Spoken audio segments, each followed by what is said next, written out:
Conocido el Consel Jerry Perez como aktibo na operasyon kontra droga prohibido aquí na syudad. Pero a medyante con este habla si Perez kay no hay ele plano para mandamarcha na publiko con el mga drug pushers o maski quien envuelto na droga prohibido igual ta sa el otro mga lugar na pais. Hindi sigun ele takre kay efektibo manera este para dala eleksyon con el mga concerne akusaw o suspetsyaw.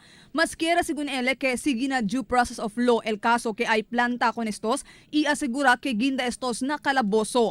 Mas bueno kel si hindi nang kitabla kay para manhuya si pwede kuy kanila diretso dahil na selda. Si kasi mandar patungo kali manhuya hindi man tungo kali po na selda larga el mismo lang kel siyempre.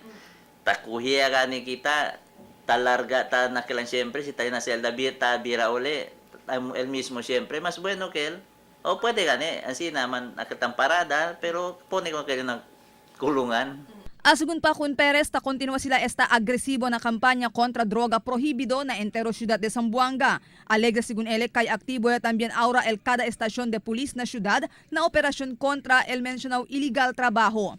Y habla también si Perez kay todo el día sila tiene operación y alegre ele kahit abahaya LDI la kuhida y para con ele tiene este positibo implikasyon na komunidad.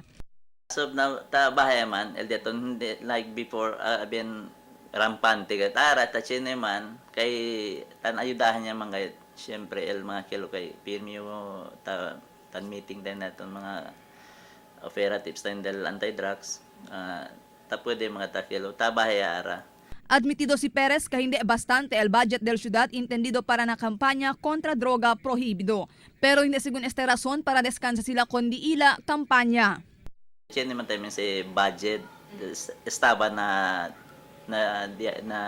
city government tamin. Akal although chene tamin otro tayong pwede tayong kita manda ayuda tamin na diaton mga asset. Akal voluntary lang kel di mio tadali kita tamin akal siyempre tatrabaho kel tayo da kanaton ta pwede kita dali kanila.